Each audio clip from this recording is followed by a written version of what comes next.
Fellas, this is a C-130. It's by Captain Sim. I want to show you what a really good virtual cockpit's like. I'm going to go ahead and push the propeller controls all the way forward. That's the first part of this thing. Then we're going to flip the temp datum switches, as they're called, to the normal position. That'll give the engine's fuel flow. We go up to the overhead, and we're looking for the battery switch. We gotta have a battery initially, and there's the battery. It's on. That's not nearly enough power to start the engines. We have to engage something called a gas turbine compressor, which is going to allow us to generate electricity.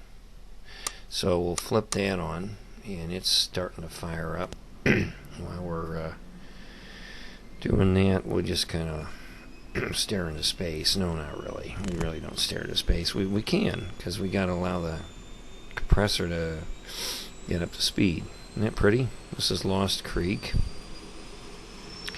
It's a grass strip, but no problem for a C-130 4-engine turboprop like this military plane. You can get in and out real easy. Then we're going to go back up and engage the ATM, which runs off that gas turbine. The ATM is the air turbine motor.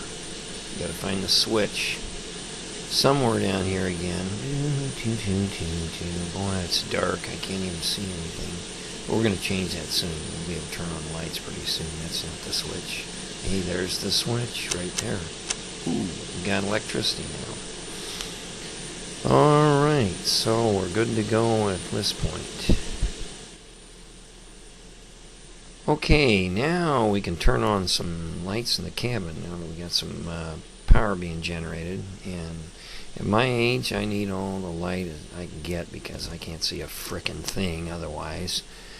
So the panel for the lights is over there to the left. We're going to go back up right now, and we're going to open the 4 bleed valves on the engine. They have to be open in order to start the engines. I don't know why they call them bleed valves, to be quite frank. I've never seen any blood. However, they have to be open. The next thing we can actually do is just do a quick scan of the fuel. Looks like we've got at least some of the pumps on, so we have pressure. We're going to go up to the starter buttons at this point and hold them in, hold that in, hold that in, and that one is firing up. That's number 1, and number 2's coming. Of course, you can see that it's very high tech on the numbering scheme. Start with the left and go 1, 2, 3, 4 over to the right, and we're ready for 3. And you notice they make quite a bit of noise, these turbines. There are a lot of deaf C-130 pilots around. I'm just kidding, of course. And number 4, getting number 4 started. And looks like they're all pretty well up and running at this point. Okay, now what we're going to do is go back up to the overhead panel. We need to actually engage the generators on each of the engines. What we're going to try and do is wean ourselves off that ATM, that air turbine motor, which is doing all the generating right now. There come the generators. And then we can go over and we can turn off the ATM and transfer the power to the generators. Then we're going to go up and kill the gas turbine compressor. We don't need that anymore. We've got power. We're running on our own. So that's winding down. And while that's winding down, what we're going to do is we're going to cross-feed all of our fuel tanks. There's something like at least 8 of them on this airplane. And there's a couple auxiliaries too. So those are all cross-fed. That's looking very good. We're going to test the fire suppression warning system. Make sure that's working. And then we're going to go down here and press these 4 green buttons. What they do are bring the engines to an idle. Turbines normally run at about 13,800 constant on this plane, so they'll go down to about 70% of that value. And there we go. At this point, we're going to make an adjustment on the flaps. We're going to bring the flaps down about 40%. Not degrees, but 40%.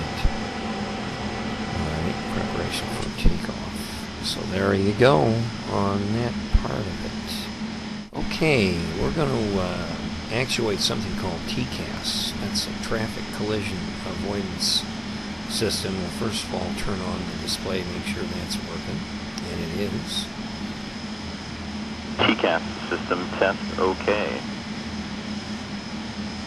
Okay, I'm going to give you a little look around through some of the various views we've got here. Even some crew members you're going to be able to see. Hi, I'm Larry. This is my brother Daryl, and this is my other brother Daryl.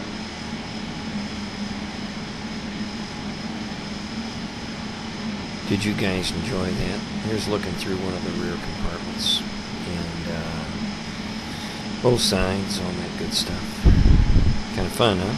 Okay, looks like we're ready to take off. Got my flap set, trim set, fuel looks good, everything looks good. We're going to taxi out here and basically make a run for it.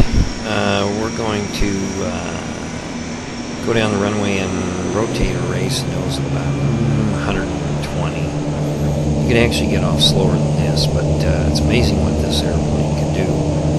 It's actually a slow flyer and a heavy lifter, so off we go down the runway.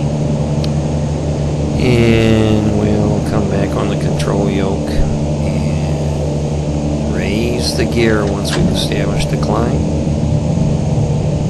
There it comes. Isn't this fun? And continue on our way, establish our climb, maybe trim the nose up or down as needed, and start to raise the flaps. So just incrementally do that. Not dump the flaps, but kind of raise them in increments. That's the best way to go on that one. And as we fly out of this mountainous terrain, we can kind of look around.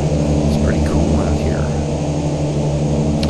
Now you're going to hear a radio signal in a minute. That's a VOR station. I've got the radio tuned on. That's Morse code. That's how you can identify what radio station you're looking at. You can also use the radio station to navigate to and from. But I prefer to use GPS. Frankly, it's a lot better and it's a lot simpler to do. Let's make a little turn to the right. Take a look over there and see what's cooking. Make sure we're not flying into any mountains.